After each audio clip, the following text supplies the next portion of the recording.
RMC, 10h-13h. Une grève surprise, bravo. 30 tonnes de barbac sur le carreau alors qu'on meurt de faim à Chandernagore. Alain Marchal, Olivier Truchot. Vous semblez oublier en effet, mes amis, que vous n'êtes que des salariés. Les grandes gueules. Des chômeurs en puissance. Bonjour à toutes et tous, heureux de vous retrouver en direct sur RMC, c'est l'heure des GG, c'est l'heure des grandes gueules, c'est le show qui vous parle et qui parle de vous comme tous les jours de 10h à 13h. Bonjour Olivier Truchot. Salut Alain, bonjour les grandes gueules, bonjour à tous. Dans les GG aujourd'hui, nous sommes avec l'éducateur, le romancier, le pamphlétaire, le musicien de jazz, le pornographe, monsieur Étienne Yébig, bonjour. Bonjour à toutes les auditrices. Et les auditeurs quand même, non? Maître Collard, Sexe-terre, député de la République, Rassemblement Bleu Marine. Bonjour Gilbert. Député du Gard, Député de la du Gard. deuxième circonscription du Gard, dont le maire Desmarques, où j'ai ma permanence, a obtenu une Marianne d'or. Ce qui veut dire qu'on peut avoir un député Rassemblement Bleu Marine et être honoré. Oui. Gilbert, Étienne, qui seront rejoints dans quelques minutes par le père Patrice Gourrier, le curé des grandes gueules. Nous avons un sinistré du TGV, le père Gourrier. C'est pas la première fois, il y a toujours des problèmes sur le Poitiers-Paris. On pourrait en dire long sur la SNCF, Et Non, Patrice, évitons. nous a envoyé un petit SMS pour nous expliquer qu'il le train avait percuté un animal sur Un taureau, paraît-il. Non, c'est pas un taureau. Et donc il y a du retard. Et il fait son possible. TGV que nous prendrons en équipe d'ailleurs tout à l'heure pour filer du côté de Nantes. Demain, c'est la dernière sortie de la saison pour les GG. Comme tous les vendredis, les GG sont de sortie et nous terminons la saison à Nantes, à la Fnac de Nantes. Venez nombreux. Place du Commerce, on vous attend, amis. J'espère que vous avez trouvé un bar pour boire. Je suis inquiet pour ce soir. Non, du côté de ça va Nantes, être dans la dur. région, Déjà non. parce que on ne boit jamais en alors émission. bon, ça, d'accord. On se concentre. Bon, c'est ça qui compte. Voilà.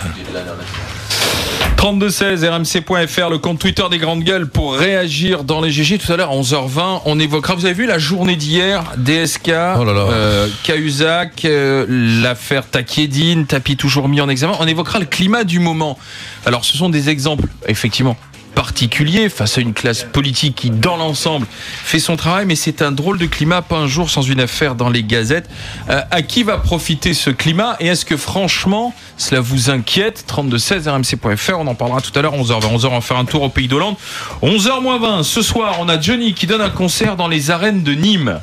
Et alors la Fondation Bardot a demandé à Johnny ce soir dans son concert de faire un geste contre la corrida, de dire qu'il est contre la corrida, de le dire dans les arènes de Nîmes, parce que c'est un symbole, dit la Fondation Bardot. Ça à serait Johnny. grande gueule, hein. Ah, effectivement, mais est-ce qu'il le fera et puis de quoi se mêle la Fondation Bardot vis-à-vis de Johnny? 3216, là encore, vous réagissez tout à l'heure à 11h20. Tu as oublié que Johnny avait été le parrain du Noël des animaux organisé par la Fondation Bardot. C'était en 2004. Ah, t'avais oublié ça? T'avais oublié Ah, ça? je le savais, moi, j'allais le dire. Alors, C'est bien la peine d'être journaliste. Effectivement. Mais là, on est dans la tradition séculaire, dans la tradition historique, dans le patrimoine avec Ouais. les corridas. On en parle à 11h-20. Au cœur des GG maintenant, le chômage est-il en train de se stabiliser? On a à peine 100 nouveaux demandeurs d'emploi inscrits à Pôle emploi. Est-ce que ça y est, l'embellie démarre? Monsieur le Président, dites-moi, n'est-ce pas? Bonjour. Vous êtes en relation avec le service vocal du régime d'assurance chômage. C'est vrai qu'avec une croissance faible, l'année 2013 sera marquée par une progression du chômage. Jeune chômeur en pleine expansion, recrute d'urgence un patron. Je dis que nous avions l'objectif à la fin de l'année 2013 de pouvoir l'inverser. Mais d'ici là, nous allons encore subir des augmentations du nombre de demandeurs d'emploi, avec toutes les conséquences que ça a. Attraper le chômage, j'ai attrapé le chômage. Attraper le chômage, j'ai attrapé le chômage. Alors hier, je crois que le mot le plus employé était celui d'accalmie sur le front du chômage. oui, accalmie et surtout grande prudence du gouvernement qui salue tout de même cet encouragement à poursuivre le travail. C'est ce que dit le ministère du Travail. Alors c'est vrai quand même qu'il y a eu 2 ans de hausse continue. Et là, le nombre de chômeurs marque une pause au mois de mai avec seulement, tu l'as dit, 100 demandeurs d'emploi sans activité de plus en métropole. On a vu que l'intérim reprenait un peu, que la production industrielle reprenait un peu. Mais bon, comme la France est entré en récession avec 2 trimestres consécutifs de croissance négative. Bien entendu, ça semble difficile de maintenir ce cap de baisse. Mais tout de même, est-ce que c'est quand même le début de l'inversion de tendance ou est-ce que c'est un gros pipeau? Dites-moi ce que vous en pensez. 3216 rmc.fr, le compte Twitter des Grandes Gueules à votre disposition, monsieur Liebig. On est dans de la com là, dans... Non, non, je trouve que le gouvernement fait pas une com formidable dessus. Il saute pas de joie, il est extrêmement prudent, il a pas récupéré le truc de façon insensée ou. Non, moi je pense que le problème c'est que on peut pas avoir confiance dans les chiffres du chômage. Alors c'est ça un petit peu. On a l'impression qu'il y a pas de. Les systèmes de calcul changent tout le temps. Moi, pour être un peu proche de gens qui sont au chômage, il y en a beaucoup qui sont exclus. Ça veut pas dire pour ça qu'ils ont trouvé du travail, mais il y a un tel contrôle aujourd'hui aux chômeurs que la moindre petite erreur, le retard, etc., on est exclu. Donc on sort des chiffres du chômage, mais on est toujours au chômage. Mais est-ce que c'est une manip alors ça de rayer des personnes des listes du chômage? Ça a une manip qui existe depuis la nuit des temps. On a vu qu'il y a eu des ministres qui ont carrément changé les donnes pour que les calculs soient faussés. Donc effectivement, moi je pense qu'il doit y avoir une tension terrible au niveau du gouvernement parce que quand même là-dessus Hollande s'est avancé peut-être beaucoup et donc il a promis quand même pour la fin 2013 début 2014. Ça paraît très très compliqué. Et beaucoup d'emplois aidés aussi pour y arriver. Alors beaucoup d'emplois aidés pour y arriver. Simplement je rappelle qu'on a dégagé 1 milliard d'euros supplémentaires pour justement mettre en place des dispositifs d'emplois aidés. Oui. Non, en fait, moi je crois que vraiment la grande réforme dont on a parlé, mais malheureusement j'ai pas vu la suite. C'est la réforme de la formation professionnelle et c'est la réforme de la formation pour les chômeurs. J'ai entendu vraiment des choses très très bien qui se sont dites, notamment qu'il y avait un abus de formation pour les cadres, qu'il y avait un abus de formation pour les gens qui étaient déjà au taf et qu'il y avait pas et qui sont déjà formés eux-mêmes, qui sont déjà formés et que c'est eux qui profitaient pour des raisons syndicales et pour des raisons patronales aussi, et que finalement les chômeurs ne profitaient pas de la formation professionnelle. C'est là le gros challenge, c'est là le gros enjeu, c'est là qu'il faut y aller. Jean-Pierre m'écrit sur le compte Twitter des Grandes Gueules, pour ceux qui sont au chômage et dans la misère, on espère que cette pause conduira vers une embellie durable. Est-ce que tu y crois, toi, Gilbert? Non, malheureusement, on peut pas rêver que la situation se transforme, alors même que l'Europe est en train de nous imposer des mesures d'austérité que l'on va être... Oh tiens, il y a notre ami le révérend père qui débarque de son train. Ah, la bonne nouvelle. Je vous l'annonce en direct, voyez-vous. Un miracle. Il est là. Bon. Donc je ne crois pas que ça soit vraiment une embellie. Bon, c'est une pause, mais la situation est tellement dramatique que cette pause, elle peut être expliquée par le nombre de chômeurs qui ont été radiés de Pôle emploi, par ces fameux emplois d'avenir qui sont des emplois d'État, faut quand même le reconnaître, et donc c'est une pause tout à fait. En même temps, Gilbert, on fait le procès. Oui, parce qu'il faut fermer les portes. C'est en direct. Vas-y, alors Gilbert en direct ferme la porte du studio parce qu'elles sont tellement bien sonorisées ces portes. Gilbert, on fait beaucoup de procès des emplois aidés depuis hier, mais en même temps, est-ce qu'il n'est pas préférable finalement de mettre ces jeunes, souvent sans qualification, au boulot, même si on est d'accord, ça coûte de l'argent, etc. Mais ça coûte de l'argent d'avoir aussi un jeune sans formation qui va rester au chômage toute sa vie. Nous sommes d'accord, mais c'est quel avenir pour lui dans ces emplois, quoi. Quand tu vois déjà sur son CV, il aura une première expérience. D'accord, il peu importe. Il se lève le matin, il va travailler. Il aura un emploi, c'est bien. Non mais c'est bien que tu te réveilles. Tiens, bonjour. Tiens, le père Bourrier. Je ne me réveille pas. Mais moi, comme d'habitude, à heurter un sanglier. Moi, je suis. Attends, on va se recueillir quelques instants. Voilà.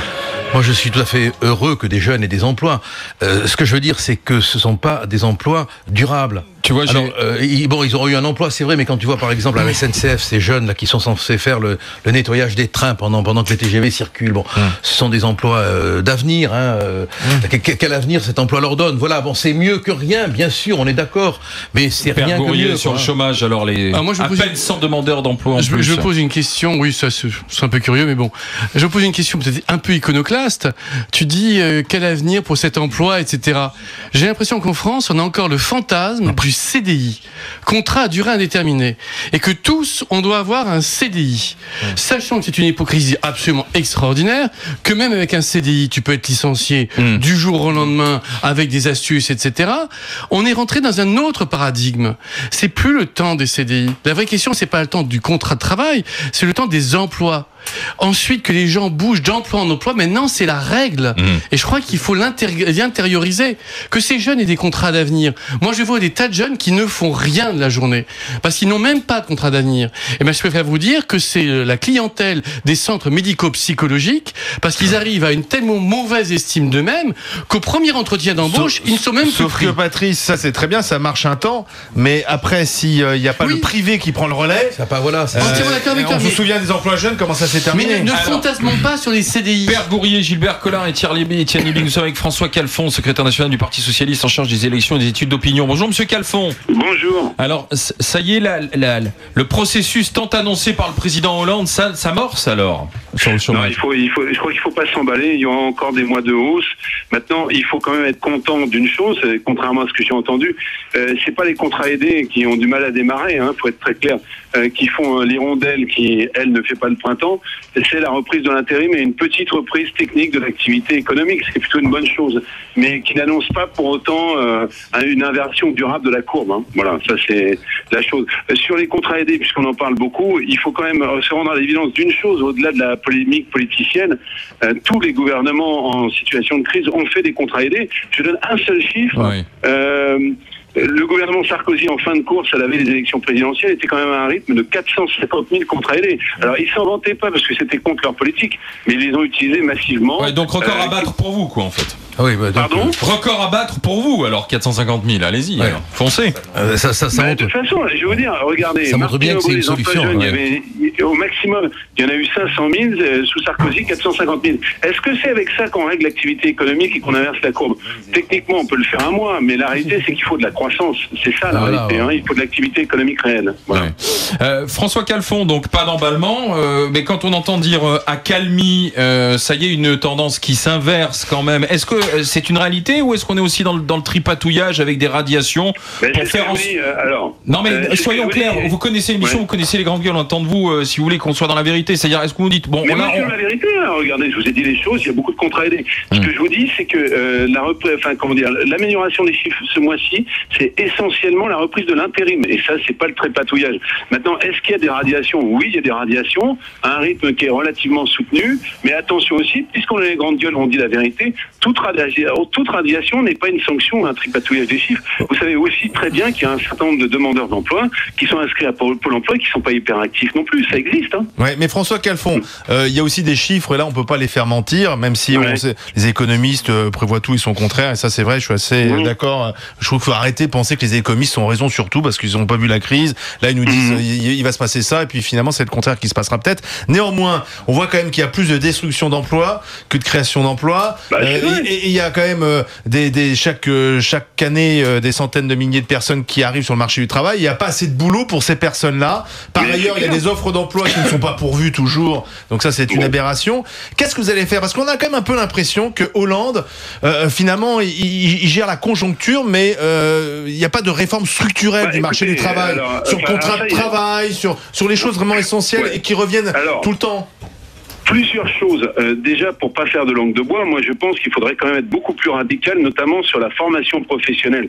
Simplement, comme on a besoin de la signature et du MEDEF et des syndicats, on n'est pas assez allant, mais il y a 13 milliards d'euros à récupérer quand même, qui ne sont pas utilisés, qui permettraient au moins de former sur des formations qualifiantes des demandeurs d'emploi vers des secteurs qui recrutent. Et il y en a qui recrutent. Donc ça, c'est le premier point. Sur la réforme du marché du travail, il y a quand même des choses qui ont été faites. Ce fameux accord, là, ANI, etc., concrètement, ça veut dire quoi ? Ça veut dire que, par exemple, à Renault, vous avez un accord compétitivité qui a permis de sauver 5 sites en France. Alors que, je vous le dis très très clairement, s'il n'y avait pas ce type d'accord, y compris la CGT l'a signé, les sites auraient fermé. Regardez chez Bosch, qui est un équipementier automobile, c'était il n'y a même pas 15 jours que ça s'est fait.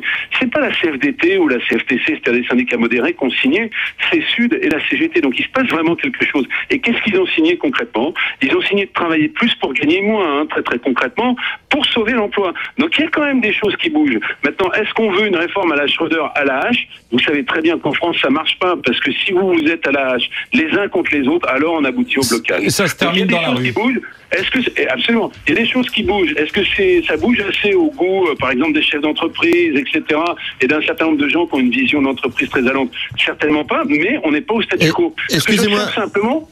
Ce que j'observe simplement, je termine juste d'une phrase, c'est que avec la méthode Sarkozy qui consistait à monter les uns contre les autres, il n'y avait rien qui bougeait et en plus il y avait du blocage. Excusez-moi, est-ce que vous pensez vraiment que le gouvernement va avoir à la fois les tripes et puis le courage d'aller au bout sur la question de la formation professionnelle, de s'opposer à la fois au patronat et aux syndicats où tout le monde en croque, et surtout à la formation professionnelle des gens déjà formés dans les boîtes? Mais moi je pense qu'on va, je le dis clairement, moi je suis animateur de sensibilité, on l'a dit, je pense qu'on va pas assez loin sur la formation professionnelle, c'est très clair, et que ça fait 30 ans que ça dure. Et là, si vous voulez, c'est syndicats de salariés, c'est syndicats patronaux qui sont main dans la main. Les boîtes de formation qui croquent un maximum.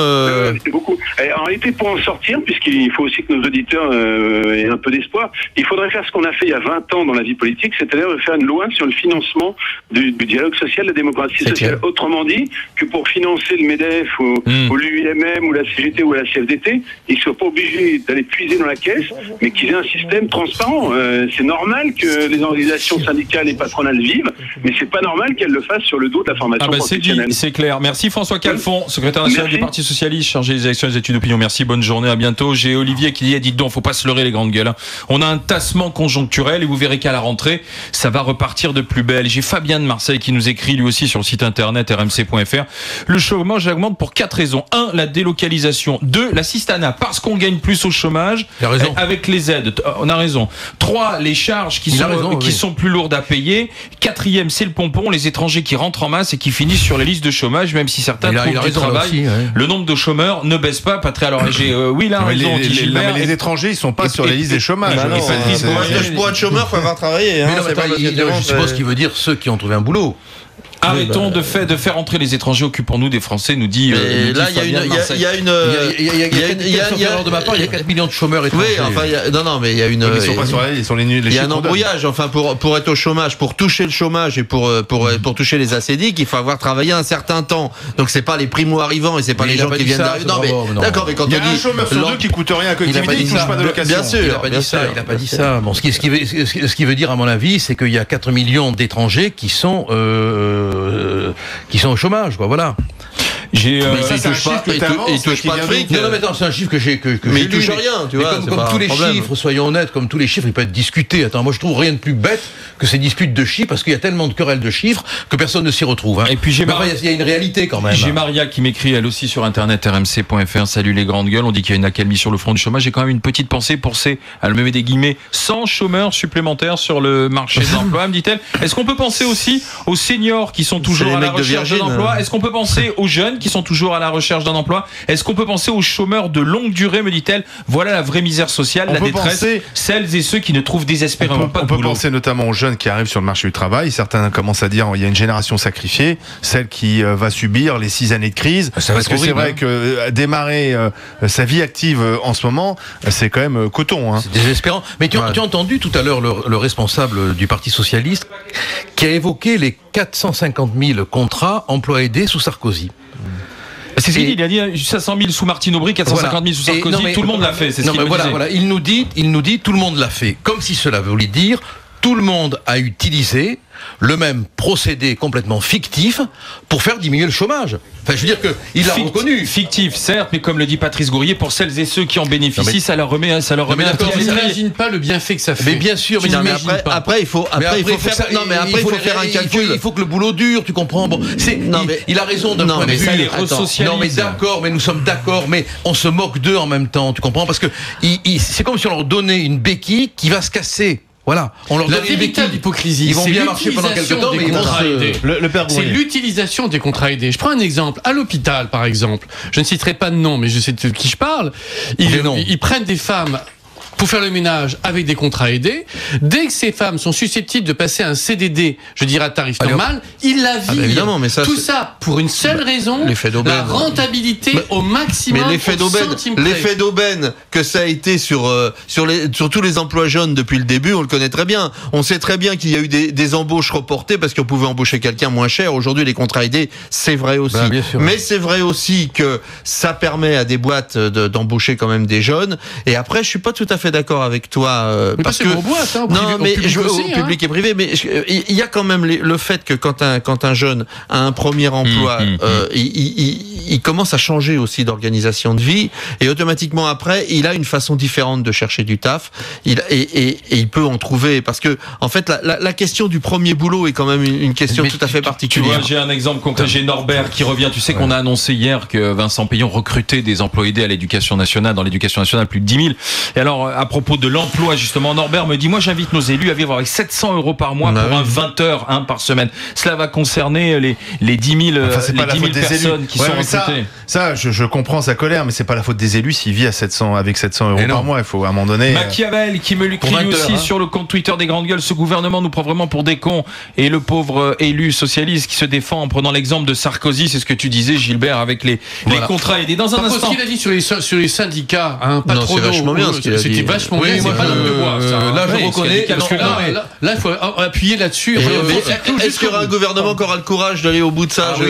La pression va être telle. Mais il peut rien avoir un va. Mais non. 10h25. 10h25. Vous êtes sur RMC, vous êtes dans les Grandes Gueules. On a les hommes de robe aujourd'hui avec l'avocat Collard et puis le curé, le père Patrice Gourrier. C'est pas la même robe. C'est pas la même robe, non. Non. Et puis on a la dépravation. Avec, moi aussi j'aime bien m'habiller en robe. C'est-à-dire que lui, il aime bien les robes pour les soulever. Allez, dans un instant, quand tu parlais du chômage, on va donner la parole à Pierre. Il est gérant de société. Période, dit-il, il faut pas se tromper, me dit-il, est dans l'Hérault, où on sait qu'on va aussi embaucher beaucoup de saisonniers là dans les semaines à venir. Tant mieux. À peine 100. Tant mieux. Alors, moi j'en ai marre. Tu vas en parler avec Pierre. Oui, je vais en parler Pierre parce que j'en ai marre. Alors quand les gens sont au chômage, c'est pas bien, et quand il y a des saisonniers, c'est pas bien non plus. C'est bien les saisonniers. Tu vas en parler avec Pierre tout de suite dans les Grandes Gueules. RMC, 10h13h, les Grandes Gueules. Gilbert Collard, le père Patrice Gourrier, Étienne Liebig sont les GG du jour. On va évoquer l'appel de la Fondation Bardot. Dans un instant, la Fondation Bardot qui demande à Johnny ce soir en concert dans les arènes de Nîmes de dire non à la corrida, d'arrêter cette barbarie, de le dire avant le début du concert. Est-ce que Johnny en est capable? Est-ce que c'est son rôle? Franchement, 3216 rmc.fr. Ou est-ce que la Fondation Bardot a raison? Ce qu'Olivier le rappelait, Johnny, il avait signé effectivement une pétition il contre... était le parrain du Noël des animaux en 2004, Johnny. Contre la torture animale en faveur des animaux. Un ami des animaux. Qu'est-ce que je suis ému. On reste sur le chômage avec Pierre. Bonjour. Tendre. Oui, bonjour. Bonjour, gérant de société, Pierre. Et vous êtes dans l'Hérault et dans votre département, on est aussi dans une période où on utilise beaucoup les contrats saisonniers.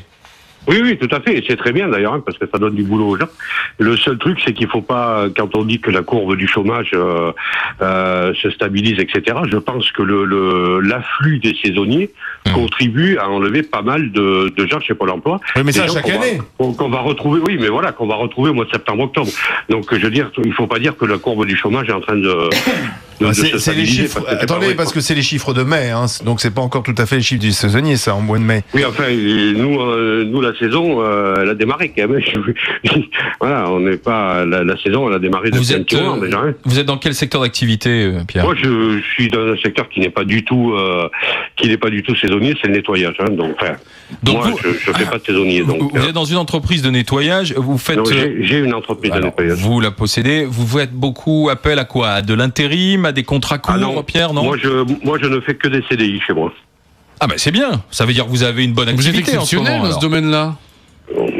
C'est rare dans le domaine du nettoyage. Le nettoyage, oui, ça marche pas mal. Le problème qu'on a en tant qu'employeur, c'est plus la mise en relation entre employeurs et demandeurs d'emploi, où là, j'avoue que c'est assez catastrophique, quoi. Où le Pôle emploi fait pas la médiation entre le... Comment vous faites alors? Comment faites-vous? On se débrouille, on passe des annonces, on passe sur d'autres sites internet, etc.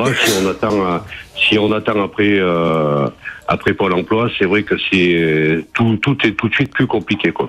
Merci Pierre d'avoir été avec nous. Bonne journée, à bientôt. Et je vous envoie un t-shirt des Grandes Gueules. Au revoir. Pierre. Mais chers Grandes Gueules, d'aucuns pensent de toute façon que la croissance va jamais vraiment revenir. C'est-à-dire que si on a 0,1, même 1 point de croissance, c'est pas de la croissance. Donc il faut imaginer un autre modèle. Moi j'entends certains comme Mendy dire maintenant arrêtons d'être fixés sur les chiffres de la croissance.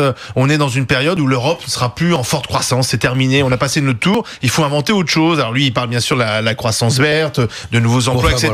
Mais qu'on est encore sur des vieux schémas. Croissance de on est là, la croissance de la laitue, on est là quand à même, faut pas attendre, exagérer, comme Gilbert Collard, le retour de la croissance, sauf que non, on n'est pas au Brésil, on n'est pas en Chine. Non, attends, mais pourquoi tu parles tout seul? Toi, mais je t'interpelle. Non, mais tu as raison de m'interpeller, tant que t'es pas un gendarme. Moi, je pense que... je risque rien, t'es protégé par ton immunité parlementaire. Mais pas ici, quand même. Bon, moi, je pense que avec les injonctions que l'Europe vient de nous donner, avec le pseudo-conflit entre Barroso et Ramolo, on est à l'évidence dans une situation qui va s'aggraver sur le plan de la relation franco-européenne. Et on va devoir, dans le cadre du pacte budgétaire, qu'on a quand même accepté, qui nous a fait perdre notre souveraineté, on va devoir accepter les mesures que l'Europe va nous imposer. Et on va entrer dans une austérité dont on ne pourra pas se dégager. Parce qu'en même temps, ça n'échappe à personne, et là j'enfonce des portes ouvertes, l'austérité est là, la désindustrialisation est là, la crise économique est là, donc il faudrait, mais ça, comment le faire entendre au vieux rhumatisme politique comme toi, Étienne, il faudrait complètement révolutionner la structure politique. Mais vous êtes des vieux, tu comprends? Excuse-moi. Un vieux, donc tout ce qui est révolution, tout ce qui est réforme, tu vas pas l'entendre. Ça tombe mal. La France est un des pays qui bénéficie le plus de l'Europe. Il n'y a pas de paysans en France s'il n'y a pas l'aide européenne. Laisse-moi terminer. Les paysans, c'est pas possible. 75% des revenus paysans. Excuse-moi, il a dit putain. 75% des revenus paysans sont des subventions européennes. La France est le pays qui a le plus profité de l'Europe. Je ne comprends pas comment on peut cracher sur l'Europe alors que sans l'Europe, la France est un petit pays mort. Alors maintenant, écoute bien ce que je vais te dire. C'est votre grande théorie à l'extrême droite. Ça ne repose sur rien. Ça ne repose sur rien. Non mais arrêtez tes clichés. Mais tu es vieux. Mais pourquoi tu veux pas me laisser parler? Mais ne réponds pas dans la provocation. Tu es vieux. Alors je suis vieux, d'accord. Ok, alors laisse-moi parler. Moi je te dis un truc. Essayez de séduire. Non, c'est pas des arguments, ça. Essayez de séduire les Français en leur disant, vous allez voir, la France en 1927 était un énorme pays. En 1952, c'était un énorme pays. Mais l'Europe nous a tout gâché. Vous allez voir, on va revenir à cette France extraordinaire où le brave paysan travaille, où il y a des églises avec des clochers comme on voit sur vos affiches débiles, avec des gentils paysans qui dansent. Qu'est-ce qu'elles ont de débile, nos affiches? Avec des gentils paysans qui pensent devant. Parce qu'on voit des églises, c'est débile. Qu'est-ce que tu voudrais? Je vais te dire, on ne reviendra pas à cette époque, ni nulle part on ne reviendra, ni en Allemagne, ni en Italie, ni en Autriche, ni en France. Non, on ne reviendra pas. Et il faut plutôt se tourner vers l'avenir. Qu'est-ce que va être la France dans l'Europe demain et qu'est-ce que va être l'Europe? Arrêtez de faire croire aux gens qu'on va revenir à cette France rêvée, fantasmée par le Front National qui n'existe plus. C'est vous qui êtes des clichés ambulants. C'est vous qui êtes des clichés ambulants. Vous êtes dangereux pour la France. Alors attendez, une seconde. Tremble, prends peur. On est dangereux, tremble, prends peur, on arrive. Il grelotte, notre ami, il grelotte. Je n'ai jamais entendu autant de clichés. Comme si les paysans, avant que l'Europe existât, n'avaient pas de moyens de vivre. Tu es en train de raconter des bobards. Bobards de vieux ringards de la politique de gauche. Ces arguments sont extrêmement limités. Je reconnais qu'ils sont un peu à ton niveau. J'ai Hugo qui est sans profession, qui est dans le Rhône. C'est un chômeur. Bonjour Hugo. Bonjour les grandes gueules. Et bien concerné, bien sûr, par ce qui se dit depuis le début là, tout à fait, ouais. dans les GG, dans les grandes gueules, petite accalmie sur le front du chômage. Alors, est-ce que vous sentez accalmie de bidon? Alors, allez-y, Hugo. Oui, moi déjà je suis un peu d'accord, accalmie bidon. Faut voir aussi combien de personnes se sont fait jarter entre temps. Combien sont arrivés en fin de droit, etc. Vous-même, vous êtes au chômage? Ça, c'est pas mon problème perso, ouais. C'est pas mon problème perso, et oui, je suis au chômage depuis à peu près 1 an et demi. Vous cherchez dans quel domaine? Alors là, justement, pour le coup, la situation commence un peu à se débloquer. J'ai enfin réussi à trouver une formation. Donc, formation, là, je cherche un contrat de professionnalisation en technicien informatique, après être quand même sorti d'une maîtrise de sociologie il y a quand même quelques années, quoi. Bon, alors après, vous allez me dire, mais de la sociologie, ça fait pas gagner un rond, et je suis bien d'accord avec vous. Voilà. Mais vous avez espoir, avec votre formation, de trouver ensuite du boulot? Oui, c'est de l'informatique, c'est un des rares secteurs et une des rares activités où il y a du boulot, donc. Mais attendez, pourquoi au bout d'1 an et demi vous avez cette formation? Parce que c'est là où je pense qu'il y a un problème en France, c'est la durée du temps passé au chômage. Parce qu'être au chômage 3 mois, c'est pas grave. Mais attends 1 an et demi pour avoir une formation et imaginer donc une reconversion, ou en tout cas trouver la bonne filière qui embauche, ça me semble long quand même. Alors oui, justement, je tiens quand même à préciser un truc, c'est que je cherche pas cette formation-là depuis 1 an et demi. Avant, j'ai essayé de passer les concours de la fonction publique, attaché territorial, qui sont bien chauds et que je n'ai pas eu. Donc ça fait à peu près depuis le début de l'année 2013 là que je cherche et trouve une formation.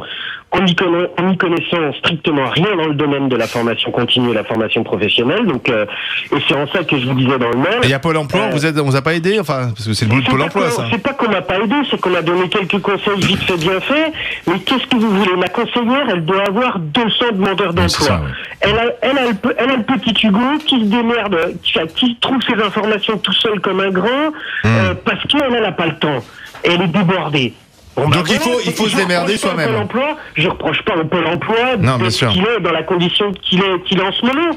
Mais très honnêtement, ils peuvent pas plus et ils ont là. Mais alors là, on touche peut-être quand même un des problèmes en France, c'est-à-dire que Hugo, il reste trop longtemps au chômage avant peut-être de trouver une solution qui va lui permettre de. Pourquoi on va pas plus vite? Non, on est dans le côté un peu sclérosé. Pôle emploi, Pôle emploi. Il y a énormément de chômeurs, Quand on voit comment ça fonctionne. Attends. La réforme Pôle emploi, enfin la fusion ANPE, ACEDIC, franchement, ça a été ni fait ni à faire, quoi. Bravo la RGPP. Enfin voilà, etc. On voit toujours pas. Alors moi, je suis chômeur, je vous écoute très régulièrement, je regarde les infos tous les jours. Et à part les bonnes paroles, pourtant je suis de gauche, et les bonnes paroles de Hollande de on va réduire le chômage, il n'y a pas une tranche de réforme à l'horizon.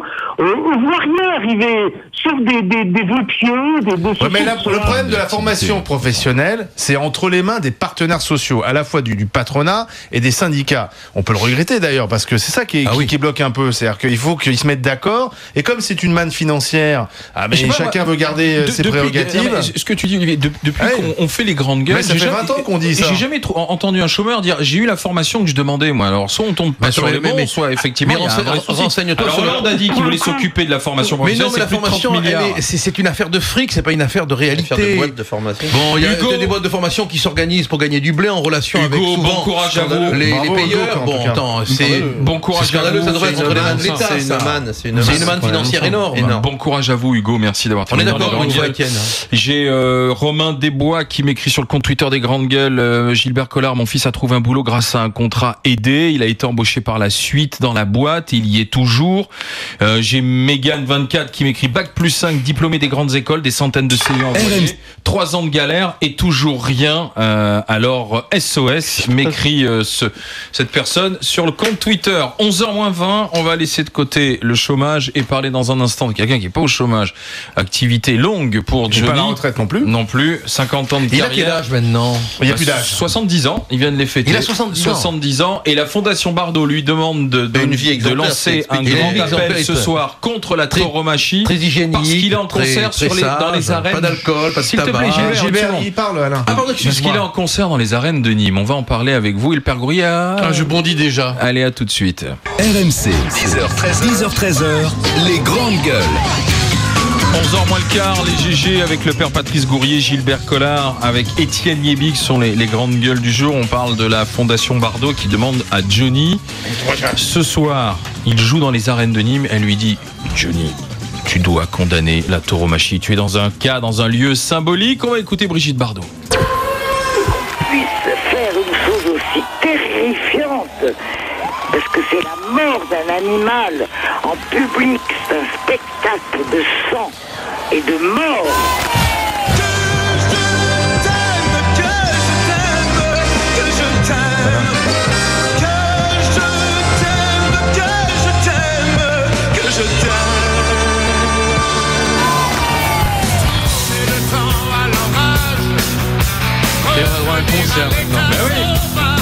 1h45. D'accord. C'est-à-dire que Bardot demande à Johnny d'allumer le feu dans les belles arènes de Nîmes, les plus belles de France peut-être. Elles sont magiques. Alors voilà ce que dit, c'est un extrait de la lettre que Brigitte a écrite à Johnny. Ce soir, tu es donc dans les arènes de Nîmes et nous serions heureux que tu puisses dire quelques mots pour faire comprendre au public et aux journalistes que ce lieu sublime ne doit plus être un lieu de mort et de souffrance, mais un lieu de fête et de culture. Aujourd'hui, tu dois être le porte-parole de la dénonciation de la torture animale encore pratiquée dans ces arènes. Christophe Marie, porte-parole de la Fondation Bardot, bonjour. Bonjour. Pourquoi vous mêlez Johnny à ça ? Eh bien, comme il est ce soir sur place, on lui demande ce petit coup de main. Disons qu'il est venu déjà à des actions pour les animaux auprès de Brigitte Bardot, et c'était un symbole fort de lui demander de prendre position. Maintenant, effectivement... Avez-vous une réponse ? Non, pas encore. Il vous a pas répondu ? Non, pas encore. Mais ce qui est important de montrer... je sais pas, on verra ce soir. Mais ce qui est important de montrer, c'est que c'est vraiment des lieux qui peuvent être animés par la fête, par le spectacle, et qui peuvent être rentables. Alors que bon, on le sait, les corridas, c'est déficitaire partout. C'est des gens, les administrés qui payent pour que les animaux soient torturés, mais c'est une catastrophe à tout niveau. Donc il faut véritablement passer à autre chose, évoluer. Donc on parle de tradition, mais il y a un moment, il faut parler d'évolution. On n'a pas accepté ces actes de cruauté, et on espère que Johnny Hallyday justement donnera un signe dans ce sens. Le père Gourrier. Oui, moi je suis désolé, sans aller sur le fond. On abordera le fond tout à l'heure des corridas, symptôme d'une violence d'une société, depuis toujours, les jeux du cirque, etc. Ouais. Mais moi, quand je demande à quelqu'un de donner un conseil à tout le monde, je trouve important que la personne soit crédible. Or, Johnny Hallyday, où paye-t-il ses impôts ? En Suisse. Donc, comme citoyen parfait, capable de donner des conseils aux uns et aux autres, je pense que vous auriez pu trouver un autre porte-parole. Parce qu'il n'est absolument pas crédible. Cahuzac ? Mais c'est pas du tout un porte-parole, c'est simplement de lui demander...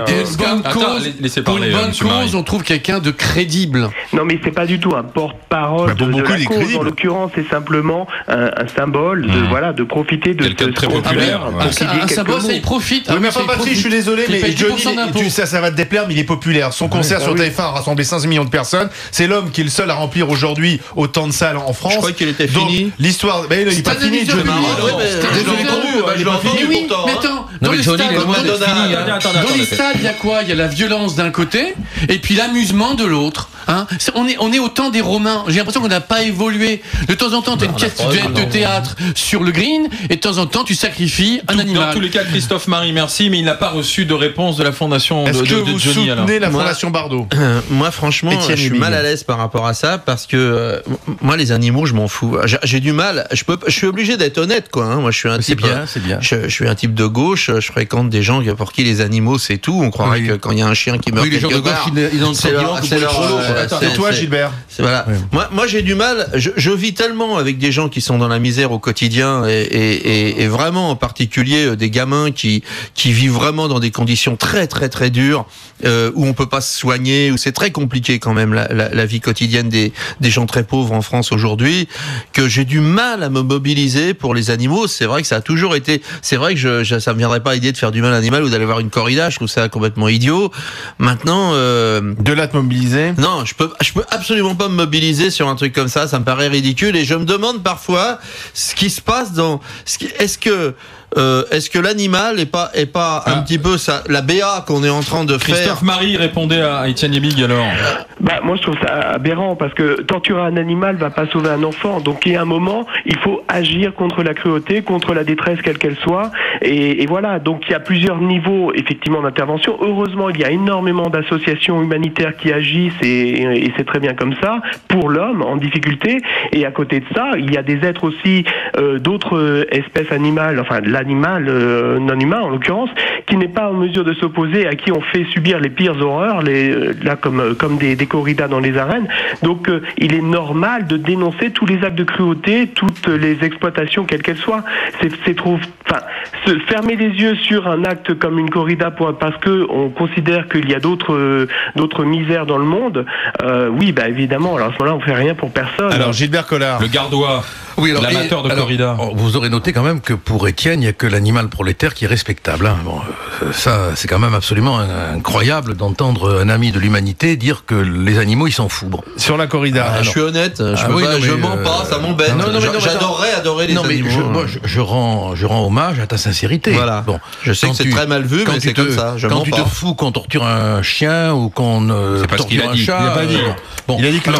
C'est la façon dont le Front National réinterprète tout ce que les gens disent. C'est une tradition quand même. Alors vas-y Gilbert. Bon, attends. L'animal. Toi qui fréquentes les arènes de Nîmes. Non, attends, je gagne du temps là. Oui, justement. Toi qui fréquentes les arènes de Nîmes. Oui, moi je suis dans une position très très délicate. D'abord parce que j'adore Brigitte, que je la connais depuis très longtemps, qu'on s'est rencontrés quand j'ai plaidé contre la vivisection. Et en même temps, je suis député d'une circonscription où on aime pas tellement la corrida, du reste on aime surtout la bouvine. Hein. Ce sont les jeux avec les taureaux, tu sais, il y a les rasters, donc on fait aucun mal à l'animal. Là. Et moi, je suis de plus en plus pour la bouvine. C'est-à-dire pour tous ces jeux avec le taureau où on lui fait mais plus de mise à mort. Mais j'en arrive maintenant à mal supporter la mise à mort. Tu vois, alors il y a quelque temps j'étais très très indifférent et puis j'ai tellement vu de vilaines corridas. Voilà, tu vois, de corrida raté, que là, j'ai quand même trouvé que c'était un peu excessif. Bon, maintenant, je dirais à nos amis qui sont contre la corrida que ils se heurtent malgré tout à une longue tradition. Et à une longue tradition culturelle, quoi. Parce que la corrida, pour les amis des animaux qui ne peuvent pas admettre qu'on puisse défendre la corrida et aimer les animaux, ce n'est qu'une boucherie. Mais il y a toute une lecture, je veux dire, un type comme Picasso, comme comme Federico Garcia Lorca. Mais pourquoi la mise à mort? Parce qu'à la limite, on peut faire une corrida sans mise à mort. Voilà, il faudrait arriver. C'est psychologique, c'est un défoulement collectif, tout simplement. C'est un moment où pas plus que la chasse, pas plus que la boxe, pas plus que. C'est pareil, pour moi c'est exactement pareil, c'est l'expression d'une violence animale qui est en Non mais alors tu veux pas que l'humanité se défoule, elle va se défouler où alors? La guerre. Je serai dirigeant, tu es psychanalyste et tu veux faire surtout pas la corrida. Attends, tu es psychanalyste. Ah bon, voilà, parce que un psychanalyste. Je ne supprimerai surtout pas si je serais dirigeant, parce que c'est un des moments d'expression d'une violence collective. Je l'obligerai. À la limite, après les stades et les matchs de foot, les bagarres, il faut pas les supprimer non plus, il faut les encadrer. Alors attendez, c'est intéressant. Non mais attends, il est complètement. C'est extraordinaire. Le père Gourrier est en train, attendez, parce que c'est intéressant. Le père Gourrier, oui, mais enfin c'est quand même bizarre. Il est en train de nous expliquer qu'il faut organiser des bastons, du sang, des trucs, parce que ça défoule les gens. Mais c'est horrible ce que je dis. Non, tu t'assumes. C'est pas chrétien, bien entendu, mais vous les uns les autres tendez la joue, etc. Mais force est de constater que dans une société, il y a des violences. Il faut bien qu'elles s'expriment pour que tout n'explose pas. Et nos dirigeants savent très bien exploiter ça. Donc il faut l'exprimer sur un taureau. Attends, excusez-moi, mais ce que dit Gourrier, c'est absolument la base de l'anthropologie, c'est-à-dire il est en train de justifier la violence. C'est un peu archaïque quand même. Non, mais non, ce qu'on appelle en sociologie la ritualisation de la violence. Ça c'est le nom officiel. On a un peu évolué quand même. Non, mais absolument pas. Le football est une ritualisation de la violence. Moi, bien sûr que si. Mais c'est pas négatif. C'est pas négatif. Mais le football, c'est pas violent. Mais c'est pas une question de violence au sens où tu l'emploies toi-même. C'est la façon dont on délègue à des personnes représentatives de nous-mêmes le droit à un moment d'être dans un conflit pour que nous-mêmes on soit en train de les regarder. Ça s'appelle la ritualisation de la violence. Excuse-moi, ça n'a rien à voir de voir un match, une compétition et des animaux qui sont tués. Excuse-moi, c'est quand même deux choses différentes. Le fond anthropologique, je peux dire un mot là. Un mot. Là, écoutez, je vous renvoie tous les deux à l'œuvre de Freud, Malaise dans la civilisation. Hein. Oui, mais c'est attendez, laissez-moi 30 secondes, s'il vous plaît. C'est énervant quand on est coupé. Hein. Mais oui, mais je suis tout le temps coupé. J'ai l'impression d'être du hachis parmentier dans cette émission. Bah dis donc, il y a des gros morceaux qui passent mal. Oui, non, mais attends, c'est vrai, non. Bon, je vous rappelle quand même que Freud l'a dit, il n'a pas été le seul, d'autres l'avaient dit avant lui, et je pense qu'il a raison, c'est la culture qui nous permet de triompher de cette bestialité que vous définissez comme exploitable dans le cadre de rites violents. Mais l'image de la civilisation, il explique cette violence. Les foules organisées, les foules non organisées. Je l'ai lu, il explique, mais il dit bien que ce qui nous permettra de triompher de cette violence primaire reptilienne, c'est la culture. Or, c'est vrai, aujourd'hui, on a abandonné la culture comme mode d'évolution de l'homme. Permettez que le mot de la fin revienne à cette auditrice de Bordeaux qui nous dit assez, Brigitte Bardot. Elle ferait mieux de demander à Johnny de dire aux jeunes d'arrêter de boire avec excès et de se droguer. Marre, ça va être difficile pour Johnny de le dire quand même. Aiment peut-être plus les animaux que les Antilles. Dans un instant, les infos et ensuite retour des grandes gueules pour faire un tour au pays de Hollande.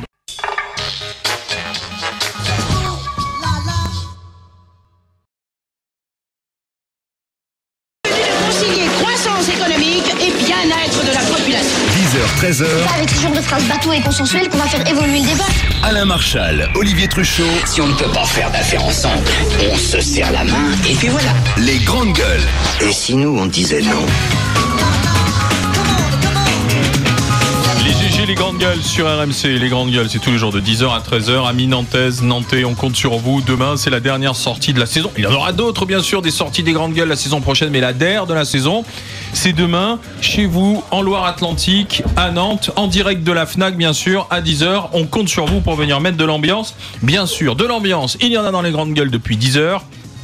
Avec Étienne Nebig, le père Patrice Gourier, l'avocat et député du Rassemblement Bleu Marine, monsieur Gilbert Collard. Midi et demi tout à l'heure, Pierre Ballester, le journaliste spécialisé dans le cyclisme, le premier à avoir révélé l'affaire Armstrong, qui revient avec un livre fin de cycle, autopsie d'un système corrompu. Alors qu'on parle de Jalabert depuis quelques jours, Ballester sera avec nous à midi et demi. Midi 5, au cœur des grandes gueules, au collège, le niveau des élèves qui s'effondre en histoire géo. C'est une enquête d'éducation nationale entre 2006 et 2012. Les élèves de 3e, les plus faibles, passent de 15 à 21% de connaissances d'histoire géo. On ne connaît plus l'histoire et la géographie. Alors, est-ce que c'est parce que les élèves ne s'y intéressent plus? Est-ce que c'est parce que les profs qui n'arrivent plus à intéresser les élèves? Est-ce qu'on enseigne mal l'histoire-géographie? On en parle tout à l'heure à midi 5. À qui la faute? Franchement, je vous le demande. 11h20, Guéant, Tapi, Cahuzac, Takiedine, DSK hier au Sénat, invité par le Sénat, mais drôle d'image. On a un climat en ce moment détestable, franchement, au niveau des affaires. Ou alors, est-ce que on est un peu intoxiqué, nous, dans les médias, et finalement, vous arrivez à prendre du recul par rapport à tout ça, et à qui ça peut profiter? 3216 rmc.fr, le compte Twitter des grandes gueules. Vous savez comment faire pour être GG tout à l'heure avec nous à 11h20. Allez, c'est parti.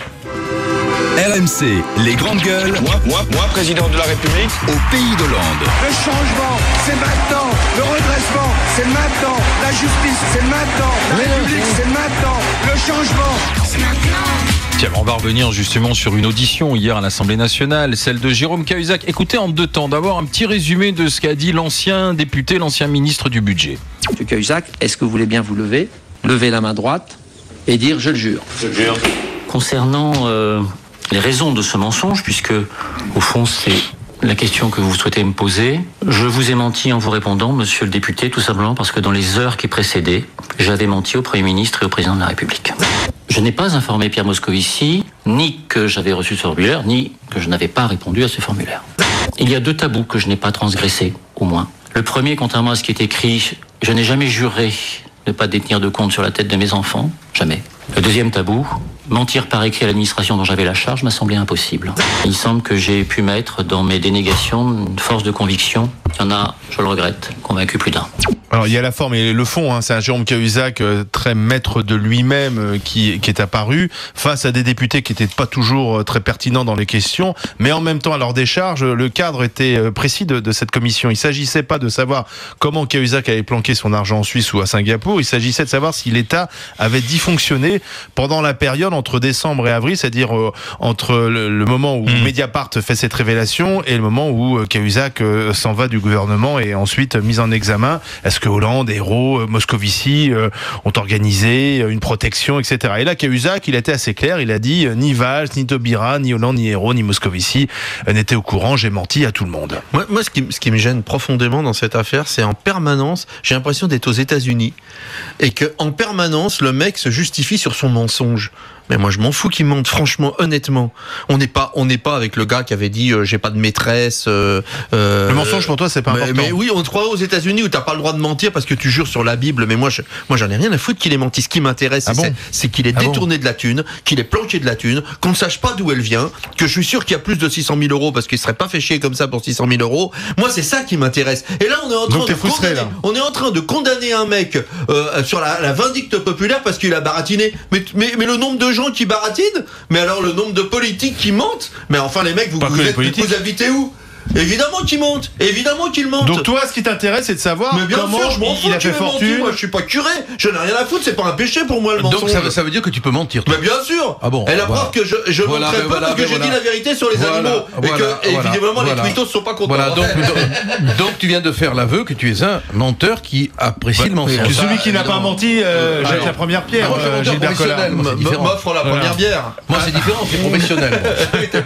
Toi tu y étais à l'Assemblée nationale, Gilbert. Oui, alors moi j'ai vécu une drôle d'aventure avec un de mes collègues députés dont je tairai le nom par discrétion. Nous étions deux à vouloir assister à l'audition de monsieur Cahuzac. Alors on a commencé par entrer dans la salle où la commission siège et on nous a dit non là vous pouvez pas, les députés ne sont pas admis. Ah bon? Mais alors est-ce qu'on peut s'installer dans les mezzanines où il y a la presse? Ah non. Mais comment? Les députés au Parlement ne peuvent pas assister alors que la presse assiste à une audition? Non. Bon, on s'est installé et on a dit vous nous ferez partir avec la force des baïonnettes et on a pu assister à l'audition. Mais ça donne quand même un sacré état d'esprit de ce que sont les droits des parlementaires. Alors cela étant dit, bon, c'était pour la petite histoire. Alors cette audition, tu as trouvé comment? Moi j'ai été impressionné par le fait que Cahuzac parlait de Cahuzac. On avait vraiment l'impression, et ça a été l'impression également de mon collègue, qu'il était complètement en retrait de tout ce qu'il disait, comme si Cahuzac était l'avocat de Cahuzac. On n'avait vraiment pas l'impression que c'était lui qui parlait de lui. Bon, en même temps, je dois dire que quand la séance a commencé et qu'on a vu déferler 80 photographes et caméramans confondus, bon, Cahuzac l'avait accepté, hein, sinon la presse, à mon avis, n'aurait pas pu le photographier. Mais on avait l'impression quand même d'une espèce de curé, quoi. C'est bon. Moi, la commission, c'était pour savoir s'il était à dysfonctionner, oui ou non. Est-ce que à la fin de l'audition, tu t'es dit, il nous a dit la vérité? Non, moi j'ai le sentiment. Alors franchement, j'ai le sentiment que cette audition était très préparée. Truffé de mensonges théoriques, hein, comme par exemple quand il dit je suis obligé de réserver mes explications au juge.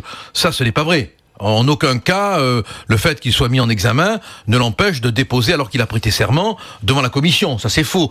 Et en même temps, on avait le sentiment qu'il était en mission pour protéger le gouvernement. Bon, donc il mentait encore. Il y a eu des dysfonctionnements, c'est ce que tu penses. Moi, c'est un peu le sentiment que tous les observateurs ont eu, quoi. On avait vraiment l'impression qu'il fallait absolument qu'il dédouane le gouvernement. Bon, c'est l'impression que j'ai eue maintenant. Elle pourrait être contrecarrée par d'autres impressions. Hein. Père Gourier. Sur le fond de l'affaire, j'ai rien appris. Il n'y a pas eu de révélation, il n'y a rien eu de spécial. Sur le fond, l'affaire Cahuzac en tant que telle. Par contre, sur le fonctionnement de notre démocratie, j'ai beaucoup appris. Et je persiste maintenant, et je suis de plus en plus un fervent défenseur de 2 mandats. Pas plus pour chaque député. Pourquoi? C'était une bande de copains. Tous se connaissent. Ah, t'as trouvé que c'était ça? On se fout de on se moque de nous. Mais c'est normal. À l'Assemblée, comme nous ici, soyons clairs, on s'écharpe. Ensuite, on va prendre un petit café ensemble et on discute amicalement. C'est exactement la même chose. Que peut-on attendre de ça? Il a raison. Rien. Moi, je suis d'accord avec lui. Si on veut changer le Sauf système. que là, on est au sommet de l'État, on parle de fautes graves, de mensonges. Non, il est en train de dire que la commission d'enquête parlementaire, c'est les députés qui jugent les députés, ça n'a aucun intérêt. Ça n'a aucun intérêt. Il a pas tort. Je comprends. Donc tu ne crois pas en la véracité, en la sincérité de cette commission? Mais je crois qu'il faut agir d'urgence si on veut sauver notre démocratie. Il faut faire passer cette loi. Il faut faire passer une loi sur 3 mandats. Moi, je dis 2 mandats. Pas plus, point final. Et à chaque fois, on renouvelle les cadres. Et puis, ça va empêcher un système. Notre démocratie, elle est pleine d'arthrose. Est-ce qu'on confond pas deux choses? Est-ce qu'on confond pas deux choses? S'il le faut, hier, Cahuzac a peut-être réellement dit la vérité. Et nous, on avait envie d'entendre autre chose et on est pris par cette envie d'entendre autre chose. Je suis d'accord avec toi. Comment veux-tu juger? Tu n'as pas tort de dire ça parce que c'est vrai qu'on allait là pour l'entendre dire que le gouvernement avait été en cause. Oui. C'est vrai. Mais en même temps, si on essaye de faire un effort d'objectivité, c'est pas évident, c'est pas facile. Hein.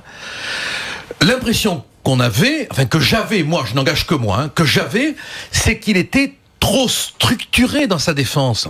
Trop organisé. Mais il est rigide, de toute façon. Il est pour qu'il y ait la moindre, mais tu vois, le moindre incertitude de vérité. J'interpelle l'avocat que tu es. Moi, j'ai l'impression que les députés, on leur faisait jouer un rôle qu'ils ne savent pas jouer. Absolument, on est bien d'accord. Alors, ils sont pas journalistes, donc ils posent pas les questions peut-être qu'un journaliste aurait posé. Je trouve que Jean-François Killy était meilleur que les députés qu'on a fait hier. Ouais. Et puis, ils sont pas avocats, et je trouve qu'ils étaient moins bons que si on avait mis des avocats ou même des magistrats qui auraient... Mais si la justice, c'est pas le Parlement. Donc, finalement, comme Cahuzac est quelqu'un de brillant, très brillant, qui maîtrise parfaitement la rhétorique, il a travaillé à... qui est sans doute l'un des plus intelligents, mais finalement, on avait l'impression qu'il les dominait tous. Mais je vais te dire pourquoi il les dominait tous. Et là, c'est le professionnel qui va te parler. Et au fur et à mesure qu'il répondait, j'avais des questions en tête, moi. C'est la règle de base du questionnement en cour d'assises, par exemple. Quand tu poses une question, c'est pas ta question qui est importante. C'est la réponse qui va y être apportée. Et c'est pas la réponse qui va y être apportée en elle-même. C'est les éléments que tu vas pouvoir prendre dans la réponse pour formuler une autre question. Pour le faire, tu as 4 secondes. 4-5 secondes. C'est-à-dire, au fur et à mesure que la personne s'exprime, tu as ton crayon, tu notes 2-3 mots, et tu vas pouvoir questionner sur un mot. Vous avez dit ça, pourquoi ? Et c'est comme ça que tu rebondis, que tu arrives à faire dire quelque chose. Mais c'est comme une analyse. Tout à fait, c'est le processus associatif de l'analyse. Exactement. Mais là, on avait affaire à des gens qui avaient beaucoup travaillé, mais qui n'ont pas la technique de l'interrogatoire. Justement, et quand certaines questions étaient précises, voire empiétaient sur le domaine judiciaire, on avait droit à ceci. Est-ce que vous nous précisez la date et l'objet de ces déplacements en Suisse ?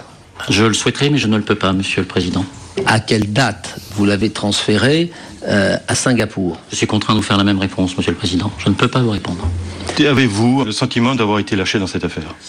Les choses sont assez difficiles comme cela pour que, avec votre autorisation, je me livre à l'étalage de mes sentiments personnels. Encore une fois, je préfère les garder pour moi. La question que vous me posez, je devrais de vous dire qu'elle me semble empiéter, non pas aux frontières, mais pleinement, sur l'information judiciaire en cours, et je ne peux pas vous répondre.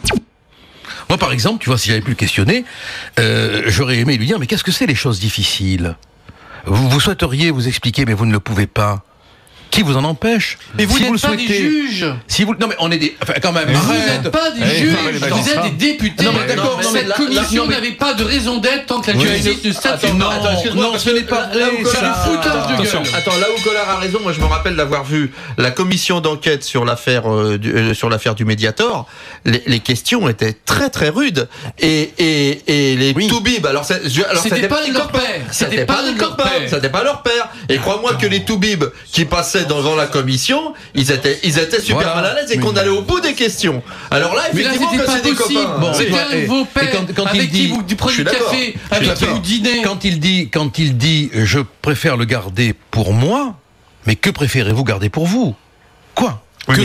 Gilbert, le père Gourrier pose une bonne question. À quoi servait cette commission d'enquête parlementaire alors qu'il y a une instruction judiciaire qui n'est pas terminée, alors que le cadre de cette enquête est très restreint, ce qui fait que même le président Charles Amédée de Courson s'est pris un peu les pieds dans le tapis parce qu'il a fixé un cadre et puis finalement la première question qui pose derrière est hors du cadre qu'il vient de fixer. Est-ce qu'on se demande à quoi servait tout ça ? Et puis entre nous, c'est anecdotique, mais pour moi ça a du sens.